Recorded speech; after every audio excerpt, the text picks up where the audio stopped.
요즘 살아가는 것이 참 쉽지 않다라는 이야기를 많이 듣는 것 같습니다. 코로나19라는 영향도 있겠지만 요즘 뉴스에서 흘러나오는 여러 가지 상황들을 보고 또 세상이 흘러가는 것들을 지켜보고 있으면 이제 점점 좀 살아가는 것도 힘들어지고 신앙을 지켜나가는 일도 이제 조금씩 더 힘들어지겠구나 이런 생각들이 듭니다. 그러다가 문득 그런 생각을 좀 해봤습니다. 과거에는 성경 안에서는 그러면 신앙생활을 편안하게 했던 성도들이 있었을까? 그런 생각들을 좀 해봤습니다. 구약시대의 성도들이나 예수님 시대의 성도들, 그리고 예수님이 하늘로 올라가신 이후 초대교회 성도들은 신앙생활을 하는 것이 과연 편했을까를 생각해보면 또 그렇게 편했던 것 같지는 않은 것 같습니다. 오늘 함께 살펴볼 다니엘서의 배경도 마찬가지입니다. 당시의 삶은 살아가는 것도 매우 힘든 시기였고 신앙을 지키는 것도 매우 어려운 시기에 있었습니다. 우선은 그 시기에 나라가 망해가고 있었습니다. 하나님이 아수르와 바벨론을 징계의 도구로 쓰셨는데 먼저 북이스라엘을 아수르로 치셔서 이미 멸망을 한 상태였고요. 그리고 이제 남유다가 바벨론에 의해서 멸망당하는 가운데 있는 상황이었습니다. 이는 물론 이사야나 예레미야라는 선지자들을 통해서 이미 하나님이 다 알려주셨던 내용이긴 했지만 어린 다니엘에게는 이러한 일들이 지금 현재 자신에게 겪어지는 일이 되어지고 있는 것이었습니다. 남유다가 바벨론에 의해서 망하게 될 거라는 예언은 이미 그 히스기야라는 왕의 시절에 이사야 선지자를 통해서 하나님이 이미 주셨던 적이 있습니다. 그러니까 히스기야가 왕의 시절에 병이 걸렸다가 나았던 적이 있거든요. 그때 이제 떠오르는 신흥 강국이 바벨론이었는데 이 바벨론이 히스기야에게 사자를 보낸 거예요. 축하 사자를 보내서 이렇게 히스기야의 병이 아픈 것들을 위로하고 또 병이 나은 것들을 축하하기 위해서 사자를 보냈는데 그때 히스기야가 이제 신흥 강국인 바벨론이 자기에게 사자를 보내니까 기분이 좋아져서 어떤 실수를 하냐면 하나님을 자랑하지 않고 성전문을 열어서 그 성전 안에 있는 여러 가지 금과 여러 가지 가진 재물들을 보여주면서 내가 이만큼 가졌다, 내가 이만큼 힘이 세다를 자랑하게 됩니다. 그리고 이사야 선지자가 히스기야를 찾아와요. 그리고 하나님이 당신에게 이런 예언을 했습니다 라면서 예언을 남겼던 게 열왕기야 20장 17절 18절과 그리고 이사야 39장 6절 7절에 거의 비슷한 문장으로 나오는데 이사야 39장 6절 7절 말씀을 한번 보겠습니다. 어떤 예언들을 하느냐? 이사야 39장 6절입니다. 보라, 날이 이르리니 내 집에 있는 모든 소유와 네 조상들이 오늘까지 쌓아둔 것이 모두 바벨론으로 옮긴 바 되고 남을 것이 없으리라 여호와의 말이니라. 무슨 말이죠? 히스기야가 바벨론 사자에게 방금 보여주면서 자랑했던 모든 것들이 어디로 옮겨진다? 바벨론으로 옮겨지게 될 거다. 이것을 예언한 내용이고요. 그리고 이사야 39장 7절 바로 연결하는 7절에서는 뭐라고 얘기하냐면 또 내게서 태어날 자손 중에 몇이 사로잡혀서 바벨론 왕궁에 환관이 되리라 이렇게 이야기를 하십니다. 그러니까 태어날 자손들이 포로로 끌려갈 건데 그 포로로 끌려간 이들이 바벨론을 섬기는 바벨론의 환관이 될 거다 이렇게 이야기하는 것이죠. 그리고 100년이 지나기 전에 유다왕 여호야김 시대에 바벨론의 느부갓네살이 유다를 쳤고 이사야의 예언이 이제 하나씩 이루어지는 장면이 다니엘서 1장에 이제 그려지기 시작하는 겁니다. 그래서 1장 2절을 보면 주께서 유다왕 여호야김과 하나님의 전 그릇 얼마를 그의 손에 넘기심에 그가 그것을 가지고 신할 땅 자기 신들의 신전에 가져다가 그 신들의 보물창고에 두었더라. 그러니까 히스기야가 보여줬던 그 성전에 있던 물건들이 바벨론이 섬기는 우상의 신전으로 옮겨지게 되는 것이죠. 근데 성경은 이 주체를 주께서라고 이야기합니다. 그러니까 하나님께서 바벨론과 느부갓네살을 직접 사용하셨다는 거예요. 그러니까 하나님이 허락해 주셔서 이러한 일들이 일어났다는 것이죠. 그리고 이제 또 다른 예언, 자녀들이 바벨론의 환관이 될 거다라는 예언은 1장 3절에서 나타납니다. 1장 3절 왕이 환관장 아스부나스에게 말하여 이스라엘 자손 중에서 왕족과 귀족, 네 자손 중에서라고 얘기했잖아요. 왕족과 귀족 몇 사람을 뽑아서 이제 바벨론 왕궁을 위하여 섬길 사람을 훈련시켜라. 이제 이런 장면이 이제 3절, 4절에 이어집니다.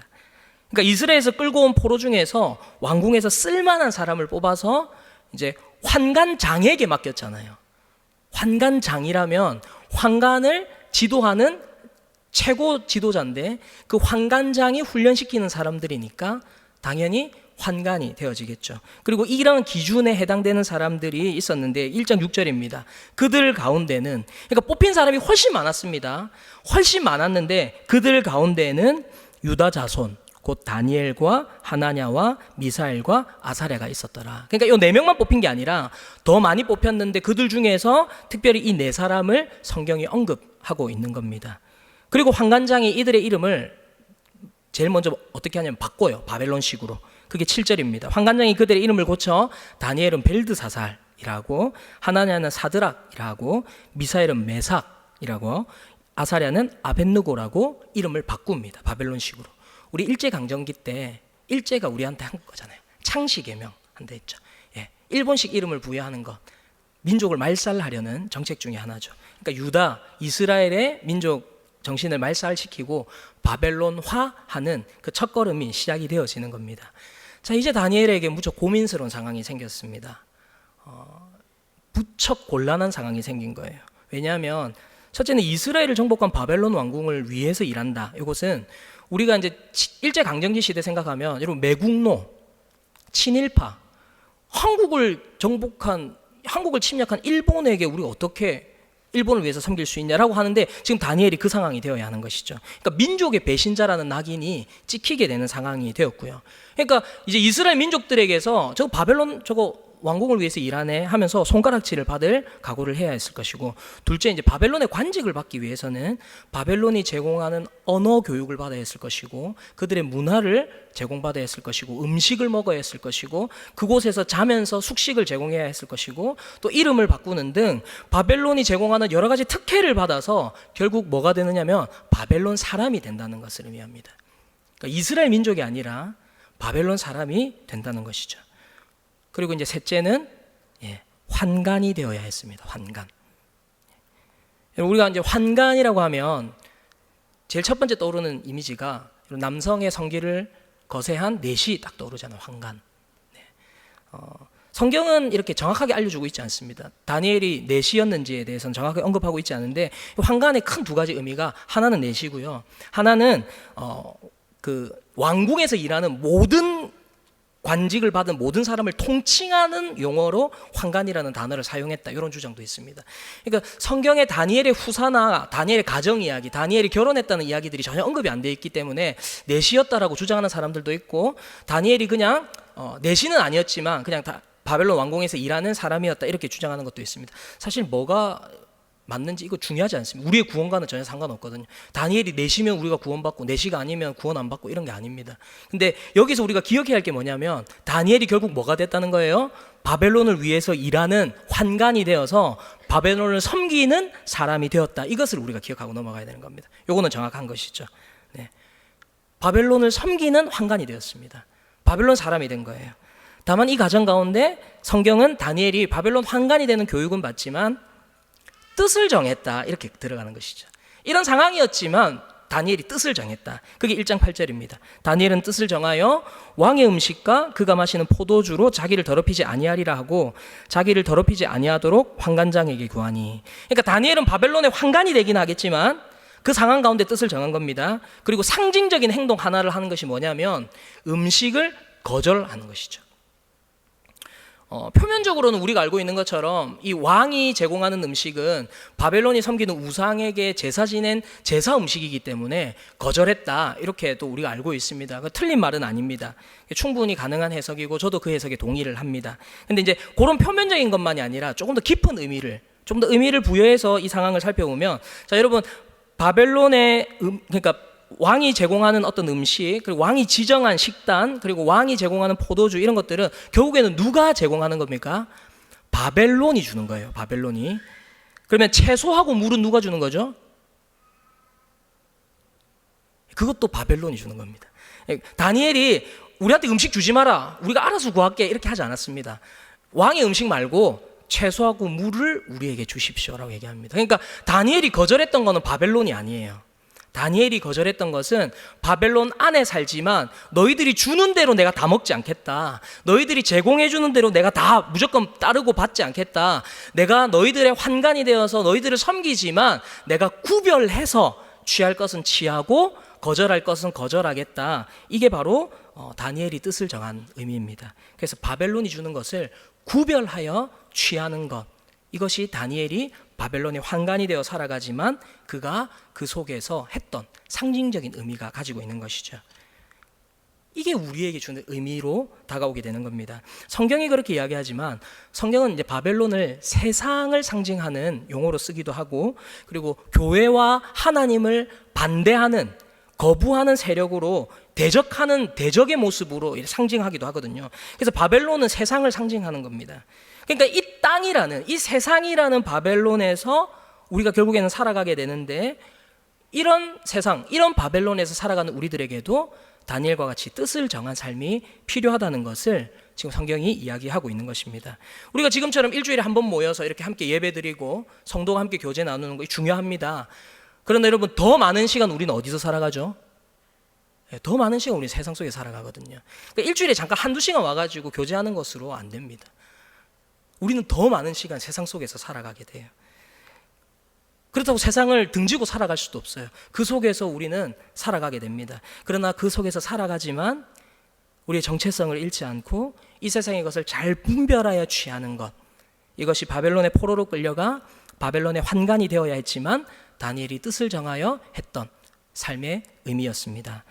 그래서 오늘 저는 다니엘서에서 이렇게 여러 가지 사건들이 있는데 그 사건들을 좀 보면서 바벨론이 상징하는 그 세상이 가진 특징들 몇 가지를 살펴보며 그 세상 속에서 다니엘과 성도들이 그들의 신앙과 삶을 지키기 위하여 어떤 노력들을 했고 어떤 의미들을 가지고 있었는지, 이 시대의 바벨론을 살아가는 우리들에게 주시는 하나님의 은혜와 위로를 나누는 시간을 가지기를 원합니다.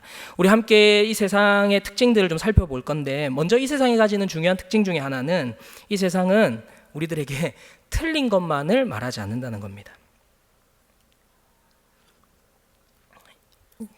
이 세상을 분별하기 어려운 가장 큰 이유가 이것이 아닌가 생각해요. 세상이 우리들에게 틀린 것을 이야기하지 않아요. 오히려 세상이 틀린 걸 얘기하거나 억지를 부리거나 잘못된 것을 이야기하면 거절하는 것도 쉽고 버리는 것도 쉽습니다. 근데 세상이 우리에게 하는 얘기를 잘 들어보면 맞는 얘기를 해요. 자, 왜 그러냐면 이 세상은 인간의 욕망이 중심이 되어 있는 곳이거든요. 세상은 우리의 욕망을 잘 알고 있습니다. 그래서 그들의 욕망이 추구하는 것을 말하다 보면, 우리가 그것을 듣다 보면 결국 우리의 욕망을 자극하는 내용들이 들리게 됩니다. 그래서 그들이 말하는 것이 우리의 욕망과 연결되는 경우들이 많이 있는 거예요. 그래서 세상이 하는 얘기를 들어보면 그들이 하는 말이 옳게 들리는 경우들이 있다는 것이죠. 인간적으로, 상식적으로 맞는 이야기들이 들리니까 이게 분별하는 게 쉽지가 않은 거예요.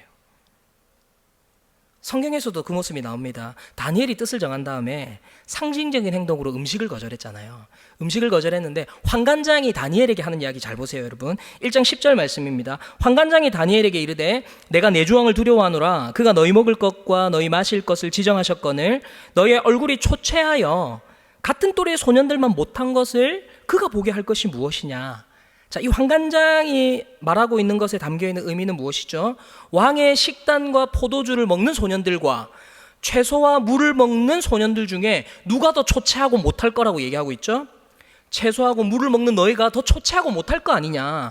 얘들은 왕이 정해준 식단, 거기에는 고기도 있고 과일도 있고 소위 말해서 뷔페와 같은, 더 파티 같은 이런 건데, 이것을 거절하고 풀떼기만 먹겠다는 너희들이, 당연히 너희들이 초췌하고 저 뷔페 먹는 쟤들은 더 건강하지 않겠냐, 이걸 이야기하는 겁니다. 자, 여러분, 환관장 하는 말 맞나요? 틀리나요?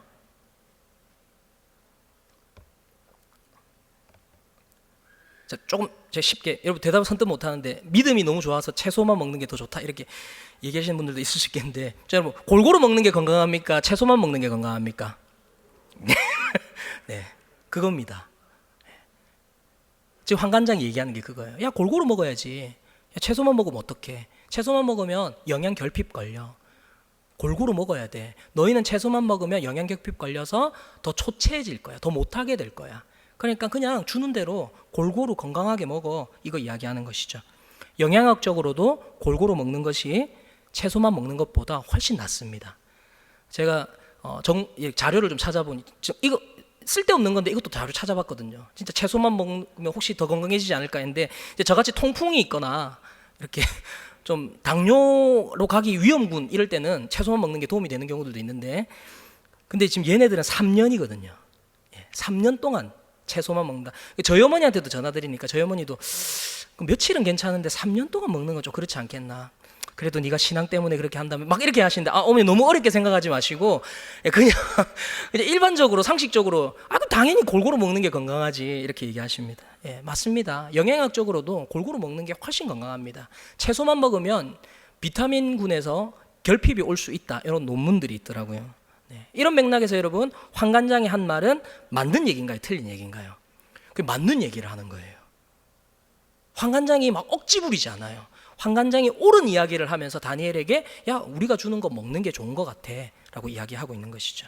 문제는 세상이 말하는 것은 하나님을 향한 신앙이나 믿음의 고백에서 시작된 것이 아니라 인간적인 것, 자기 자신이 기준이 되어서 자기가 주인공이 되어서 자기 자신 위주로 말하는 곳이 이 세상이기 때문에 하나님과 상관없는 것을 그들이 주장하고 이야기하고 있기 때문에 그들의 말이 때로는 우리 귀에 일반적이고 상식적으로 옳은 이야기를 한다 할지라도 우리는 그것을 분별하여 받아들이는 지혜가 필요하다는 것입니다.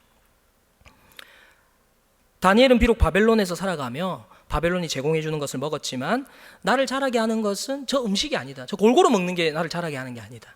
바벨론이 나를 자라게 하는 것이 아니다. 나를 자라게 하는 게 영양소가 아니다. 나를 자라게 하시는 이는 이 세상을 창조하시고 지금도 주관하고 계시는 하나님이시다라는 것을 믿는 믿음이 있었기 때문에 그는 바벨론의 환관이 되어 바벨론을 섬기는 사람이 되었지만 바벨론이 주는 것을 구별하여 취하는 뜻을 정하며 살았던 것입니다. 사랑하는 여러분, 다니엘의 이 분별하는 지혜가 우리에게도 필요함을 믿으시기 바랍니다. 우리가 지금은 이 땅을 벗하면서 살아가며 이 세상 속에서 살아가지만 이 땅 가운데서 분별하는 믿음과 지혜를 가짐으로 하나님 나라 백성으로서의 그 정체성을 잊지 않고 살아가는 저와 여러분들이 되기를 주님의 이름으로 축복합니다. 이 세상이 가지는 두 번째 특징은 세상이 잘해주는 데는 다 이유가 있다는 거예요. 세상은 우리에게 이유를 가지고 잘해줍니다. 세상이 교회를 위해서 뭔가 하는 것 같다? 그거 다 자기들 때문에 하는 거예요. 교회가 진짜 걱정돼서 하는 거 아닙니다. 때로는 세상이 우리하고 맞는 코드로 이야기한다? 그것도 실제로는 교회 때문에 하는 게 아니라 저그들 때문에 하는 거예요. 세상이 교회 편을 들 리가 없습니다, 여러분. 기대할 필요가 없다는 것이죠. 세상은 세상이에요. 우리 편 드는 세상은 없습니다. 좀 전에 읽었던 10절에서도 환관장이 다니엘을 걱정해서 하는 게 아니에요. 10절의 마지막을 한번 보시면 너희 얼굴이 초췌하여 같은 또래의 소년들만 못한 것을 그게 보게 할 것이 무엇이냐. 그렇게 되면 너희 때문에 내 머리가 왕 앞에서 위태하게 될 건데. 야, 너희 건강해야 돼. 왜? 나 때문에. 너희가 안 건강하면 내가 죽으니까. 그러니까 너희는 건강해야 돼. 이거 얘기하고 있는 것이죠. 환관장은 다니엘을 걱정하는 게 아니에요. 자기 자신을 걱정합니다. 여러분, 이게 세상이 가진 특징이라는 겁니다. 이뿐만이 아닙니다. 바벨론이 뭐하러 포로로 잡아온 소년들을 먹여주고 재워주고 교육시켜주고 훈련시켜서 공무원으로 월급까지 주면서 바벨론을 위해서 일하는 환관으로 세우겠습니까? 왜 바벨론이 무료로 그런 것들을 제공해줘요? 바벨론을 섬기라고. 바벨론이 주는 것을 제공받아 바벨론 섬기라고 그것을 제공해 주는 것이지, 이거 제공해 줄 테니까 너희들 나중에 하나님 잘 섬겨, 이렇게 얘기하지 않는다는 거예요. 이 바벨론이 대표하는 세상의 것도 마찬가지입니다. 세상의 것을 분별하여 취하지 않고 세상이 주는 가치관, 세상이 주는 성공, 세상이 말하는 교육 방법, 세상이 말하는 가정교육, 세상이 주는 것들을 분별하지 않고 적당히 타협하면서 취하다 보면 결국 우리는 누구를 섬기게 될까요? 세상을 섬기게 되는 것으로 변질되어질 수 있다는 것이죠. 좀 현실적인 예를 하나 들어보면, 뭐 10년도 더 된 이야기라서 아마 제가 다른 설교에서 이런 예를 들어서 혹시나 들으시는 성도님들 중에서 한번 들어본 예일 수도 있습니다. 한 학생이 있었어요. 고2 때까지 되게 열심히 신앙생활하는 학생이 있었습니다. 막 회장도 하고 이렇게 하는 학생이 있었는데 고3이 됐는데 갑자기 교회를 안 나와요. 그래서 왜 그런가 했는데 그 학생 부모님이 교회 다니는 분들이었거든요. 그래서 이제 여쭤보니까 고3인데 그 스카이대 같은데 이렇게 그 지원하는 그 우수반에 들어가게 됐다는 것이죠. 고2 때까지는 못 들어갔는데 고3이 되면서 이제 성적이 올라가지고 이제 우수반에 들어가게 됐다는 거예요. 그래서 얘는 이제 교회 못 나옵니다. 1년 동안 우수반에서 열심히 공부를 하고 대학 가면 이제 교회 나올 거라고 이렇게 얘기하는 것이죠. 우수반에 들어갔으니까 이제 6일이 아니라 거기는 이제 우수반을 따로 빼가지고 한 반을 배정해서 이제 기숙사 생활 시키고 도서관도 따로 배정하고 반도 따로 운영하고 선생님들이 돌아가면서 가해처럼 해주고 막 이렇게 하는. 지금은 그렇게 하면 안 되는데 그때는 10년도 더 지났으니까요. 그 반에 들어가게 된 거예요. 그래서 얘는 주 6일이 아니라 주 7일 공부해야 된다는 것이죠. 그러면서 얘기하는 거예요. 6일 공부하는 친구하고 7일 공부하는 친구 중에 누가 더 공부 잘하겠습니까? 하는데 저도 모르게 7일 공부하는 애가 더 잘하겠죠. 여러분 50일을 더 공부하는데요. 하루에 10시간이면 500시간 이상을 더 공부하는데 당연히 더 잘하겠죠. 제가 할 말이 없는 거예요. 근데 그분이 또 무슨 얘기를 하냐면 얘가 고2 때까지 열심히 교회 봉사도 하고 열심히 하니까 하나님이 축복해 주셔서 지금 우수반에 들어가게 됐는데 그 축복을 누려야 되지 않느냐. 그리고 얘가 더 열심히 해서 좋은 대학 가면 하나님께 큰 영광이 되지 않겠냐 하는데 뭐 제가 더 이상 어떻게 해드릴 방도가 없어요.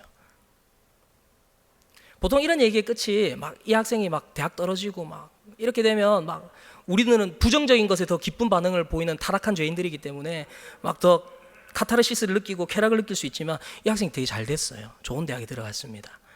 대한민국에서 뭐 제일 좋다고 하는 대학에 들어갔어요. 네. 세상적으로 성공한 거예요. 자, 근데 아까 들었던 얘가 세상이 주는 교육 방법을 받았고요. 세상이 말하는 성공을 했고 세상이 말하는 좋은 대학에 들어갔습니다. 그러면 얘는 이제 누구 섬길까요? 세상 섬기는 거예요. 하나님 안 섬깁니다. 고3만 세상이 말하는 방법대로 하고 다시 돌아오겠다? 절대 안 됩니다. 이 학생은 알면 안 되는 선악과를 따먹어 버렸어요. 그게 뭐냐면 하나님 없이도 되네라는 선악과예요.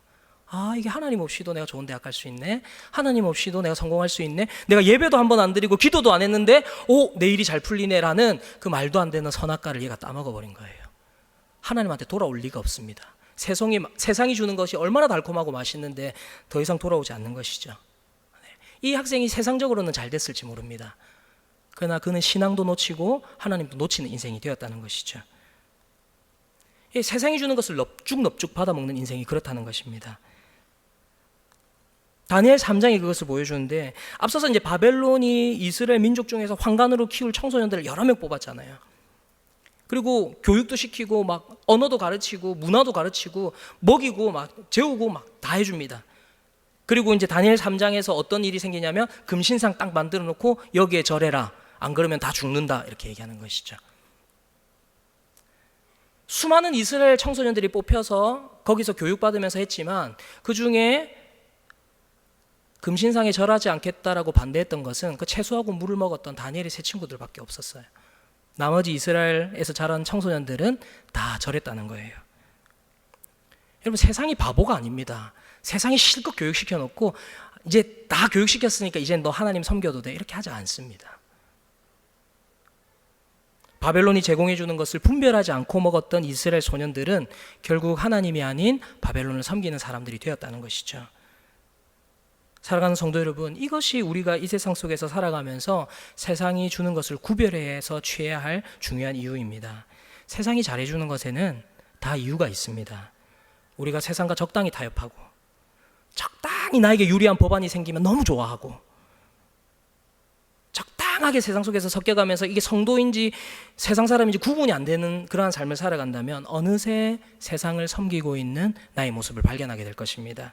우리가 비록 이 세상에서 살아갈 수밖에 없지만 천국 백성이라는 그 정체성을 잊지 않고 내가 섬길 대상을 혼돈하지 않고 분명하게 섬기는 저와 여러분의 삶이 되기를 주님의 이름으로 축복합니다. 마지막입니다. 이게 좀 중요한데 마지막으로 이 세상이 가지는 중요한 특징, 참 단순하면서도 너무나 중요한데 우리가 자주 잊는 그 특징은 세상은 원래 악하다는 거예요. 세상은 원래 악합니다. 뭐 세상 악한 거 누가 모르냐라고 하실지 모르지만 근데 우리는 세상의 악한 것을 너무 잘 잊고 살아요. 왠지 모르겠는데 세상한테 막 분노하고 계세요. 왠지 모르겠어요. 여러분 세상은 원래 악해요. 악한 애들이 악한 행동하는데 왜 분노해요? 기대를 했다는 거예요. 얘가 뭔가 나한테 도움이 될 거라고 생각했나 봐요. 아닙니다 여러분. 세상에는 소망이 없습니다. 우리 하나님에게만 소망이 있는데 세상이 하는 것을 보면서 막 분노하고 화를 내고 계세요. 세상은요 여러분 과거에도 악했고요. 지금도 악하고요. 앞으로도 악할 것입니다. 이것은 변하지 않는 진리입니다. 이 세상은요, 영원히 악할 거예요. 이 세상이 악한 것은 알겠는데, 그럼 이 악한 세상에서 우리가 어떤 삶을 살아야 하는가? 세상을 떠나서 살 수 있는 것도 아니고, 그렇다고 세상 속에서 섞여서 살아갈 수 있는 것도 아닌데, 그렇다면 어떻게 이 악한 세상을 우리는 이해하고 받아들여야 하며 또 어떻게 살아가야 할까? 저는 이 대답을 다니엘을 통해서 좀 발견하게 된 것 같아요.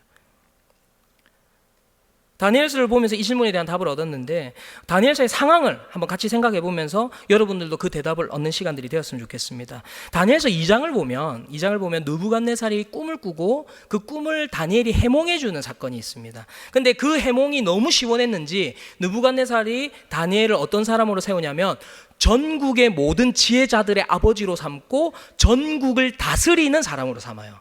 그래서 이제 어떤 설교자들이나 또는 주석가들은 다 바벨론의 총리다 이렇게 얘기합니다. 성경에 정확하게 바벨론의 총리가 되었다는 언급은 없습니다. 나중에 이제 메대와 바사에서는 총리로 세웠다라는 언급이 있지만 바벨론에서는 총리가 되었다는 정확한 언급은 없지만 우리가 이제 편의상 다니엘이 총리가 되었다 이렇게 이야기할 수 있는 것이죠. 자, 일단 편의상 총리가 되었다라고 여기고, 그래서 2장을 넘어서 3장으로 가게 되면 어떤 일이 있냐면 느부갓네살이 금신상을 세우는 내용이 나와요. 근데 이 금신상을 세우는 또 기념하는 낙성식이 얼마나 성대하고 거대하게 열렸는지 전국의 모든 관료들을 다 모으는 낙성식을 벌였어요. 그러니까 바벨론에 포함되어 있는 전국 각지에 속해 있는 모든 공무원들, 하급 공무원부터 상급 공무원까지 전부 다 모으는 거예요. 근데 거기에 빠진 사람이 한 사람 있어요. 누굴까요? 다니엘 이름이 안 나와요. 조금 전에 2장에서 다니엘이 어떤 사람이 되었습니까? 전국을 다스리는, 모든 관료들을 다스리는 사람이 되었고 총리가 되었다 이렇게 얘기하는데, 이 전국에 있는 모든 관료들이 모이는 자리에 다니엘은 안 나오고 세 친구만 나와요. 이런 상황에서 두 가지 좀 의문을 가지는 것이죠. 제가 질문이 좀 많기는 한데 그런 생각을 해본 거예요. 왜 모든 관원이 모이는 이런 대규모 낙성식을 준비하면서 그럼 느부갓네살 왕은 이걸 총리하고 의논을 하지 않았을까? 이런 생각을 해봤습니다. 여러분 생각해 보세요. 모든 관료들이 다 모이면 행정적으로 어떤 일이 생기냐면 행정적 공백이 생겨요. 모든 관원들이 다 모이잖아요. 그때 당시에 KTX가 있는 것도 아니고 비행기가 있는 것도 아닌데 동네 마실 나가도 여기 앞에 그냥 주민센터 갔다 오는 것도 아니고 수도에 모여서 전부 다 모이는 그런 상황이면 모든 관료들이 다 오는 자리면 이게 행정적으로 돌아가지가 않잖아요, 전국으로. 이런 것을 하는데 이거 어떻게 계획을 해야 될까? 이게 느부갓네살 왕이 총리하고 의논을 해봤을까요? 안 해봤을까요? 물론 성경이 대답해주고 있지 않게 우리는 상상할 수밖에 없는데요. 그러면 만약에 이걸 의논했다면 이 금신상 낙성식인데 다니엘이 금신상 세워지는 것을 찬성했을까 반대했을까 이런 생각들을 해보는 것이죠. 성경이 말해주고 있지는 않습니다. 그러나 이런 궁금함을 가지고 또 다른 질문이 생긴 거예요. 어떤 질문이냐면 이겁니다. 그러면 모든 관원들이 모이는 이 자리에 다니엘은 왜 참석을 안 했을까? 느부갓네살이 안 불렀을까? 아니면 느부갓네살이 불렀는데 용감하게 안 왔을까? 그래서 제가 이걸 지금 우리 신부상교 고등부에 제 질문을 했어요. 너희들은 어떻게 생각하니? 근데 애들이 그런 대답을 했더라고요. 출장 보냈다. 해외 출장 보냈다. 또는 다니엘이 혹시나 금신상 낙성식에 깽판 부릴까봐 미리 빼놨다. 이렇게 고등학생들의 상상력인데 일리 있는 대답인 것 같아요. 전국이 다 비어 있으니까 다니엘이 이제 다니면서 그것들을 컨트롤하는 어떤 컨트롤 타워가 됐든지 아니면 지정 생존자 이런 대답도 있는데, 그러니까 미국에 있는 제도인데 만약에 모든 관료들이 죽으면 그것을 이을 한 사람을 뽑아놓는 그런 제도에 다니엘이 있어서 왕궁을 지키고 있었다. 이런 얘기를 하기도 하고. 근데 이거는 어쨌든 다 상상이고요. 성경에서 우리가 명확하게 알 수는 없습니다. 그러나 이런 질문을 하다가 제가 성경을 통해서 분명하게 알게 된 게 두 가지가 있는데, 그게 뭐냐면 첫째, 다니엘이 반대했든 안 했든 결국 느부갓네살은 무엇을 세웠습니까? 금신상을 세웠다는 거예요. 다니엘이 반대했는지 안 했는지는 몰라요. 그러나 어쨌든 금신상은 세워지게 됐다는 겁니다. 두 번째는 뭐냐면 금신상이 세워졌으면 다 우상 숭배하느냐? 아닙니다. 금신상은 세워져도 반대할 사람은 반대한다. 죽음 앞에서도. 이것을 제가 확인할 수 있게 되는 것이죠. 바로 다니엘의 세 친구들이 그러한 믿음을 보였던 겁니다. 성대한 금신상의 낙성식, 모든 관료들이 모여서 그곳을 바라보고 있는데 세 사람이 꼿꼿이 허리를 숙이지 않고 고개를 탁 쳐들고 있는 거예요. 사람들의 시선이 금신상과 느부갓네살에게서 그 세 사람에게로 옮겨갔을 겁니다. 쟤들은 누구지? 저것들 또 사고 치네. 오늘 곡소리 나겠구나. 이런 생각 안 했겠습니까? 느부갓네살 입장에서도 면이 안 서는 거예요. 체면이 많이 상해서 권위가 깎여져 있는 거예요. 여기서 다 지금 절해야 되는데 모든 관료들 일부러 다 불렀는데 쟤들이 고개를 들고 있네. 이게 이 권위가 무너지는 순간이었겠죠. 화가 나서 참을 수 없었을 겁니다. 그래서 느부갓네살이 어떻게 하냐면 풀무불에 7배나 더 뜨겁게 해라 이런 명령을 합니다. 절을 한 번만 더 안 하면 확 던져버릴 거니까 한 번 더 기회 줄게 하는데도 그들이 절대 하지 않습니다. 자, 여러분, 자기 신앙을 지키는 이 멋진 세 친구들이 자기 신앙의 신념 때문에 우상에게 절을 안 했다. 그러면 이게 하나님이 나와서 팍 건져주시면 좋은데 그들이 절을 안 한 이유로 어떻게 됩니까? 신앙을 잘 지켰더니 환난을 당해요. 풀무불에 던져졌어요. 하지만 결과는 여러분들이 아시는 바와 같습니다. 풀무불에 던진 바벨론 용사는 불에 타 죽었는데 풀무불에 떨어진 세 명의 친구들은 걸어서 나와요. 금신상 낙성식, 주인공이 되어야 할 금신상이 주인공이 되지 못하고 하나님이 주인공이 되는 사건이 나타났어요. 느부갓네살이 주인공이 되지 못하고 하나님의 자녀들인 사드락, 메삭, 아벳느고가 주인공이 되는 사건으로 변화가 되었다는 거예요. 상황을 역전시켜 버렸다는 겁니다. 여러분, 우리 하나님은 이렇게 악도 들어서 사용하는 분이십니다. 악도요, 하나님이 사용할 때는 사용하세요. 아까 다니엘 1장 2절에 봤잖아요. 주께서 바벨론과 느부갓네살을 사용하셔서 이스라엘을 징계하셨어요. 하나님은요, 악도 사용하십니다. 이 악을 사용하셔서 이 악한 곳에서 오히려 더 선한 것들이 분명하게 드러나도록 하신 것이죠. 다니엘 6장도 마찬가지입니다. 메대와 바사의 다리오 왕 시절, 그러니까 느부갓네살과 바벨론은 이미 멸망해버렸고요. 나라가 바뀌었습니다. 메대하고 바사로. 왕도 느부갓네살 벨사살에서 왕이 바뀌었어요. 다리오로. 근데 한 사람이 계속 남아있는데 그 사람이 누구냐? 다니엘이에요. 시간상으로는 80세가 넘은 노인입니다. 근데 이 다니엘이 80세가 넘었음에도 얼마나 총명하고 일을 잘했든지 포로로 잡은 바벨론의 총리였는데도 불구하고 너무너무 괜찮으니까 이 다리오 왕이 총리 중에 대장으로 삼아버려요. 또 바벨론 시절에도 그랬는데 모든 관료들, 모든 사람들이 이 총리를 통해서 보고해가지고 왕에게 오도록 해요. 그러니까 지금까지 평생 다리오 왕을 따라왔던 다른 신하들은 이거 화가 나는 것이죠. 그래서 다니엘을 죽이려고 기회를 딱 보니까 다니엘에게 유일한 흠은 매일 기도하는 거예요. 이게 흠이 될 수 있는지 모르겠는데 매일 기도하네 제가. 저거 외에는 저한테는 흠이 없다. 성경이 그렇게 이야기합니다. 그래서 걔들이 어떤 작전을 쓰냐면 잘 숨기는데 다리오 왕한테 찾아가서 법을 하나 만들자 제안을 하는데 그 법이 뭐냐면 어떤 신이나 어떤 사람에게도 부탁하지 못하도록 법을 만듭시다. 30일 동안만. 그 이후에는 아무 사람에게도 부탁해도 되고 아무 신한테도 부탁해도 되는데, 쉽게 말해서 기도해도 되는데 30일 동안에는 다리오 당신한테만 기도하고 부탁하는 법을 하나 만듭시다. 여기에는 결코 하나님을 섬기지 못하도록 하자, 다니엘을 갈구자라는 용어는 하나도 없어요. 그러나 잘 포장했어요. 차별금지법 안에 동성애가 숨어 있는 것처럼 잘 포장했어요. 그래서 우리 이런 법을 만듭시다 제안하는 거예요. 다리오 왕이 도장을 찍어줘요. 악법이 시행이 된 거예요. 예배금지, 기도금지 법안이 통과가 되었습니다. 그런데 다니엘이 그 말도 안 되는 조서를 알고도 어떻게 하느냐? 전에 하던 대로 하루에 3번씩 창문을 열어놓고 하나님 앞에 기도해요. 전에 하던 대로. 자기를 삼킬 자들이 지켜보는 가운데에서도 전에 하던 대로 창문을 열어놓고 하나님 앞에 기도합니다. 악법에 대항해서 신앙을 지켜왔는데 신앙을 잘 지켰더니 다니엘 어떻게 됐습니까? 그래서 사자굴에 던져졌어요. 환난을 당했어요. 신앙을 잘 지켰더니 환난을 당해요. 하지만 결과는 여러분도 잘 아시죠? 어떻게 됐습니까? 사자굴에서 걸어 나왔습니다. 성경은 다니엘이 사자굴에서 나온 이유를 이렇게 설명합니다. 다니엘 6장 23절 하반절인데요. 그의 몸이 조금도 상하지 아니하였으니 이는 그가 자기의 하나님을 믿음이었더라. 이렇게 얘기합니다.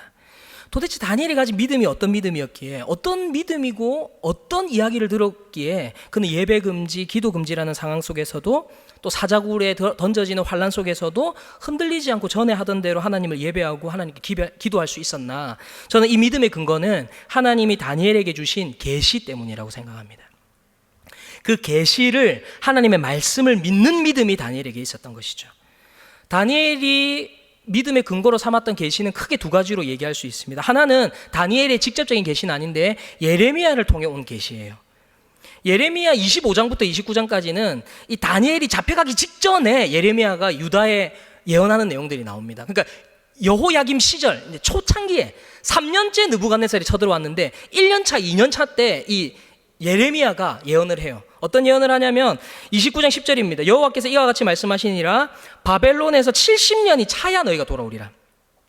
70년이 차면 내가 너희를 돌보고 나의 선한 말을 너에게 성취하여 너희를 이곳으로 돌아오게 하리라. 그러니까 70년 동안은 너희는 바벨론 왕 섬겨야 돼. 그게 내가 너희들한테 내리는 징계야. 그거 못 바꿔. 너희는 70년 동안 바벨론 섬겨야 돼. 근데 그거 70년 지나면 그때 내가 너희를 회복시켜 줄 거야. 바벨론은 그때 내가 혼낼 거야. 걔들은 죄를 많이 지은 애들이야. 70년 동안은 내가 몽둥이로 사용하는데 그거 끝나고 나면 바벨론은 자기가 지은 죄 때문에 내가 멸망시킬 거야. 너희는 70년 동안은 바벨론 왕 섬겨야 돼. 그 이후에 내가 너희를 회복시켜 줄 거야. 이게 하나님이 예레미야를 통해 내린 계시였습니다. 그리고 이 계시와 함께 우리가 잘 아는 말씀이 이어집니다. 예레미야 29장 11절이에요.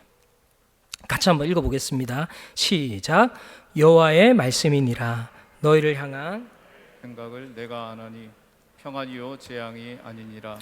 너희에게 미래와 희망을 주는 것이니라. 아멘. 바벨론에게 끌려가서 70년 동안 바벨론 왕을 섬기는 그 일이 여러분 재앙이 아니랍니다.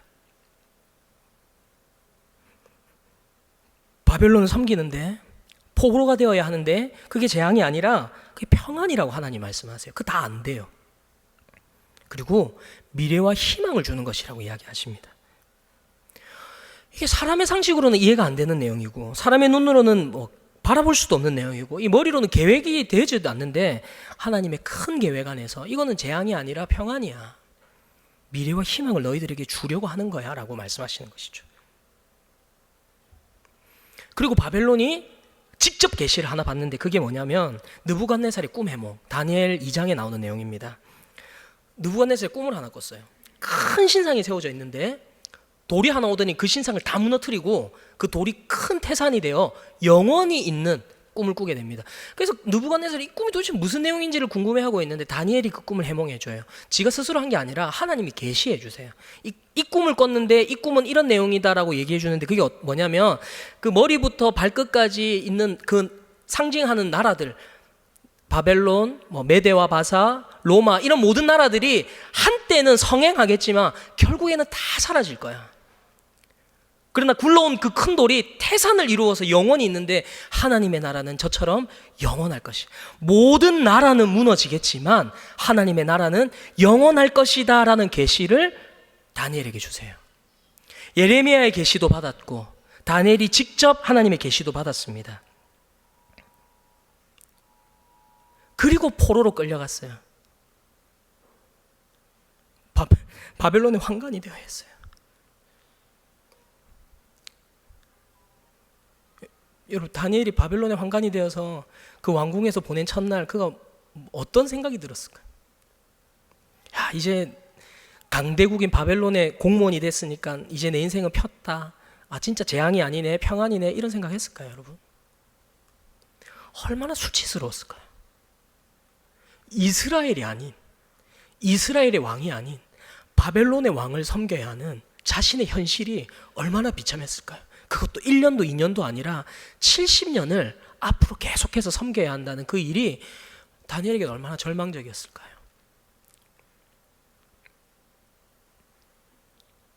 이런 다니엘이었기 때문에 바벨론 황관이 되는 것은 그가 부귀영화를 누리려 했던 것이 아니라는 거예요.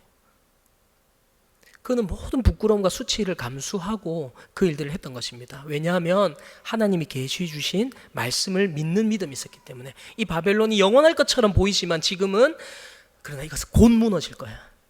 그 금신상이 세워졌을 때 저 금신상 저것도 곧 무너질 거야. 왜냐하면 우리 하나님은 영원하시니까. 저것들은 금방 넘어질 거야. 그 믿음이 다니엘에게 있었기 때문에 그가 그 어려운 시절을 버틸 수 있었다는 것입니다. 그는 이 땅에 없어질 것에 소망하지 않고 이 땅을 바라본 것이 아니라 하나님의 약속을 바라보며 하늘을 바라보는 믿음의 눈을 가지고 있었기 때문에 그는 그 어려움의 시절들을 버틸 수 있었던 것이죠. 이것이 우리들이 살아야 할, 이 땅의 바벨론에서 살아야 할 우리들의 삶의 태도인 것입니다. 이런 말씀을 좀 정리하겠습니다. 여러분, 우리는 이 세상 속에서 살아갑니다. 어쩔 수 없습니다. 이 세상에서 살아가요. 그러나 이 세상이 주는 것을 그냥 받아서는 안 됩니다. 이 세상이 주는 것을 잘 구별해서 취해야 합니다. 우리는 이 세상을 섬기는 이들이 아니에요. 이 세상을 섬기려고 오는 이들이 아니에요. 이 세상이 주는 것이 너무나 달콤하고 좋겠지만 이 세상이 주는 것에 만족하는 것이 아니라 주님 한 분만으로 만족하는 저와 여러분들이 될 수 있기를 바랍니다. 여러분, 그리고 또 이 세상은요, 여러분, 우리에게 환난을 줄 거예요. 저도 그렇게 얘기하고 싶습니다. 이제는 환난이 없다고. 우리 하나님만 붙들면 환난이 없다. 여러분, 그거 거짓말입니다. 여러분, 예수님이 말씀하셨어요. 너희가 세상에서는 환난을 당하나 담대하라라고 얘기하셨어요. 환난이 없다고 말씀하시지 않았습니다. 환난 당함을 미리 알려주셨어요. 그렇기 때문에 우리는 준비해야 되는 거예요. 환난이 올 거예요. 어떤 환난이 어떤 식으로 올지 모르지만 환난은 올 겁니다. 예수님이 이미 다 말씀하셨어요. 그 환난 가운데에서 끝까지 견디는 자는 구원을 얻을 것이다 라고 말씀하셨어요. 여러분, 끝까지 못 견딜 만한 상황이 온다는 거예요. 예수님 이름 때문에 환난을 당하고 핍박을 당하고 고난을 당하는 일이 있을 거다라고 성경이 이야기했어요. 예수님이 한 번도 나 때문에 환난 안 당할 거야, 나만 붙들면 돼라고 말씀하시지 않았다는 거예요. 환난을 당하지만 내가 그 환난 가운데서 너희를 건져줄게라고 이야기하셨죠. 최근 정부의 교회 모임 금지나 차별금지법에 숨어있는 동성애 합법화 등, 여러분, 우리의 신앙생활을 반대하는 일들이 앞으로 어떤 식으로 생길지 여러분 도무지 알지 못합니다. 지금 지나면 괜찮아지는 거 아닙니다. 10년 뒤, 20년 뒤에 어떤 법이 어떤 식으로 와서 우리의 신앙을 방해할지 우리는 도무지 알지 못하지만 분명한 것은 금신상이 세워졌던 것처럼 그런 환난은 우리 앞에 있을 거라는 사실이에요. 그렇기 때문에 너무 놀라지 말도록 지금부터 잘 준비해야 한다는 것입니다. 금신상에 세워지는 환난이, 풀무불에 던져지는 환난이, 사자굴에 던져지는 환난이 우리에게 있겠지만 우리를 구원해 주실 그 주님을 믿는 믿음의 눈을 가지고 이 땅이 아닌 하늘을 소망하며 살아가는 저와 여러분들이 되어서 이 시대의 다니엘과 같은 그러한 믿음의 삶을 살아가는 여러분들의 삶이 될 수 있기를 주님의 이름으로 축복합니다. 이 시간 우리 같이 앞서 예배 중에 불렀던 찬양, 우리 찬송가 300장 그 은혜가 내게 족하네, 우리 그 찬양을 가사를 잘 생각하면서 한번 불렀으면 좋겠습니다. 우리에게 낙심이 있고 근심이 있고 희망이 사라지고 번민이 있고 눈물이 있겠지만 그럼에도 우리 주님께서 우리와 함께 하시며 우리에게 족한 은혜를 주신다는 이 찬양의 고백을 함께 불렀으면 좋겠습니다. 내 맘이 낙심되며 근심에 눌릴 때 주께서 내게 오사 위로해 주시네. 가는 길 캄캄하고 괴로움 많으나 주께서 함께하며 내 짐을 지시 그 은혜가 내게 족하네, 그 은혜가 내게 족하네, 그 은혜가 족하네. 이 괴로운 세상 지날 때 그 은혜가 족하 희망이 사라지고 친구 날 버릴 때 사라지고 친구 날 주 내게 속삭이며 새 희망 주시네. 속삭이며 새 희망 주. 영적인 싸움이 맹렬하여서 두려워할 수 있지만 맹렬하여 두려워 떨 때 승리의 왕이 되신 주 음성 들리네. 대신 주 음성 그 은혜가 내게 족하네. 내게 족하네. 그 은혜가 족하네. 이 괴로운 세상 지날 때 그 은혜가 족하네. 여러분, 다니엘의 세 친구들이 어떻게 풀무불에서 살아나올 수 있었을까요? 그들이 풀무불에 던져졌기 때문입니다, 여러분. 풀무불에 던져졌기 때문에 풀무불에서 살아나오는 기적도 경험할 수 있었던 것이죠. 다니엘이 어떻게 사자굴에서 살아나올 수 있었습니까? 사자굴에 들어갔기 때문이에요. 사자굴에 던져지는 환난을 당했기 때문에 그가 그곳에서 사자의 입을 막으시는 하나님의 기적을 체험하고 살아나올 수 있었던 것입니다. 여러분, 우리에게 환난이 없지 않습니다. 우리에게 환난이 반드시 있을 것입니다. 그러나 다니엘의 세 친구들이 풀무불에 들어가기 전에 했던 그 고백, 그리 아니하실지라도, 이미 받은 내 은혜가 족하기에 충분하기에 그리 아니하실지라도 저는 절대 우상을 섬길 수 없습니다. 저는 하나님만 섬길 겁니다 라는 그 고백이 오늘 저와 여러분들의 고백이 될 수 있기를 바랍니다. 이 시간 말씀 생각하며 기도할 때에, 주님, 우리가 비록 이 세상 속에서 살아가지만 이 세상이 주는 것에 만족하며 살아가지 않게 하시고 세상이 주는 것을 잘 분별하여 하나님의 자녀로 천국 백성으로 살아가는 우리의 삶이 되도록 해달라고, 또 이 악한 세상 속에서 환난이 없기를 바라는 믿음이 아니라 눈앞에 풀무불이 있고 눈앞에 사자굴이 있더라도 환난 가운데서 우리를 구원하시고 건져주실 그 주님을 믿는 믿음을 가지고 이 땅을 소망하는 것이 아니라 하늘을 소망하며 살아가는 우리의 삶이 될 수 있게 해달라고, 우린 주신 기도 제목들을 생각하며 우리 목소리 내어서 함께 기도하도록 하겠습니다. 기도하겠습니다. 하나님 아버지, 감사합니다. 오늘도 주신 말씀들을 통하여서 이 시대를 살아가는 우리들에게, 이 시대의 바벨론을 살아가는 우리들에게 아버지 어떠한 삶을 살아가기를 요청하시는지 알게 하시니 감사합니다. 주님이 능력이 없으셔서 아버지 그 금신상이 세워지는 것을 뒀던 것도 아니고, 주님이 능력이 없으셔서 악법이 세워지는 것을 놔뒀던 것도 아님을 압니다. 오히려 그러한 일들이 생겼을 때에 주님의 역사가 더 선명하게 드러나고 주님의 능력이 더 선명하게 드러났음을 바라봅니다. 아버지, 우리가 환난이 있음을 이상하게 여기지 말고, 금신상이 세워질 때 이상하게 여기지 말고, 악법이 성행할 때 이상하게 여기지 않고 끝까지 견디는 자들이 되게 해주셔서 하나님이 그 환난 가운데서 우리를 건져주시는 그 놀라운 기적들을 체험하며 경험하며 살아가는 우리의 삶이 되게 하여 주시옵소서. 우리 앞에 수많은 환난들이 있음을 두려워하지 않게 하시고 그것을 피할 생각만 하지 않게 하시고 그것이 없을 것을 기대하는 믿음을 가지는 것이 아니라 그것이 있음에도 불구하고 그리 아니하실지라도 우리 주님을 믿는 믿음을 가지는 우리의 삶이 되게 하여 주시옵소서. 언제나 우리와 함께 하시는 하나님 아버지, 오늘 바벨론의 환관이 되어 바벨론을 섬기는 자가 되었지만 뜻을 정함으로 하나님 나라의 정체성을 잊지 않고 분별하여 믿음의 삶을 살았던 다니엘과 세 친구들의 모습을 통해 이 세상, 이 바벨론을 살아가는 우리들에게 어떻게 살아야 할지를 알게 해주시니 감사합니다. 우리가 살아가는 이 세상 속에서 세상이 주는 것에 만족하며 살아가는, 세상이 주는 대로 분별 없이 받아먹는 그런 인생 되지 않게 하시고 천국 백성으로 하나님의 자녀라는 분명한 정체성을 잊지 않고 하나님의 약속 바라보며 살아가는 믿음의 삶을 살아가게 하옵소서.